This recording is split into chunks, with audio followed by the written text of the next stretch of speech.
Hello, Peaceful Valley Church. We have another day to experience God's blessings. The sun came up today, and it's a beautiful day outside. Even just an hour ago, I watched a couple of quail run across the front door of the church, and I enjoyed just seeing God's creation at work. This season of life that we're in, though, makes it feel like everything has changed. And to a certain extent, it has. But in the grand scheme of things, God is still God, and He's still in control. And so it reminds me of Ecclesiastes chapter 3. In Ecclesiastes, the wise sage Solomon is reminding those that he's speaking to that there is a season for everything. Ecclesiastes chapter 3 spends some time identifying certain seasons. And even though coronavirus isn't in the list, it's a season of life. And as I read this, remember that in God's hands, every season is good. Ecclesiastes chapter 3, starting in verse 1.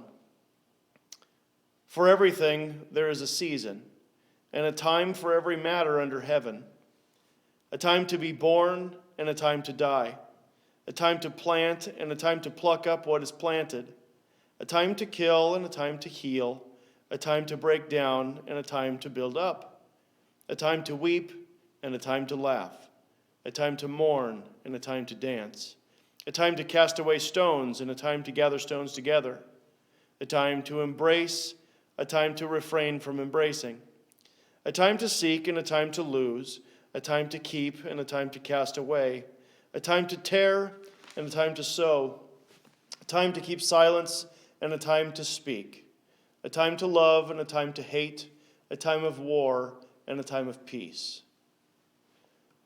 There is a season for everything in God's hands, and every season in His hands is good. What I struggle often with is recognizing the goodness of every season. Quite often my mindset when winter starts is still in the fall season. And so the oncome of winter becomes a discouragement. Likewise, I begin to enjoy winter, but when the snow begins to melt, I'm discouraged again. What we need to do is recognize that every season in God's hands is good for the purposes that He has intended for it. We also need to learn to look forward to the upcoming seasons, as well as enjoy the season that we're in now.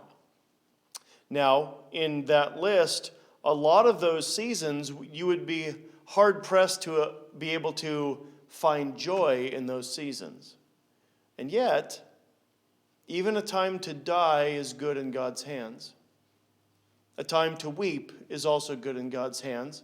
And I don't know if you noticed, there's a time to refrain from embracing, and that's good in God's hands as well.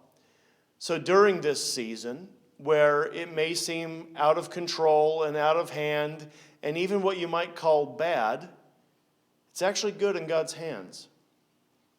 So may today be an opportunity for you to speak love to a neighbor, to speak love to an enemy, to engage in activities in your life that you may have never had the time or the opportunity to engage in. Maybe things that you've wanted to do and you haven't had the time to do them. And all of a sudden you find yourself with time. May today be the day that you do some things that you've wanted to do. Maybe you write a letter to a loved one. Maybe you reach out to somebody with a phone call. Maybe you take a walk in God's creation, something that you haven't had the freedom to do in a long time. This is a good season. Now, part of this season that we're in is going to include a church service that's different than we've ever done on Sunday.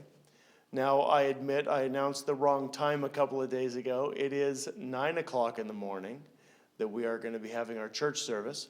We encourage you to find a place to live stream that church service, exactly how you're live streaming right now. And even maybe you could find another family or another couple who are watching also, and you could be together during that time. We might even suggest afterward a time of communion with one another, a time of singing with one another, a time of fellowship with one another. This season of us being at home might actually be an opportunity to engage in being the body of Christ in a way that we have never done before. And this season is a good season. So this is the last devotional we'll do for the week. We're going to take tomorrow off, but we look forward to being with you at 9 o'clock Sunday morning as we worship the Lord together. Have a good day, Peaceful Valley Church. Goodbye.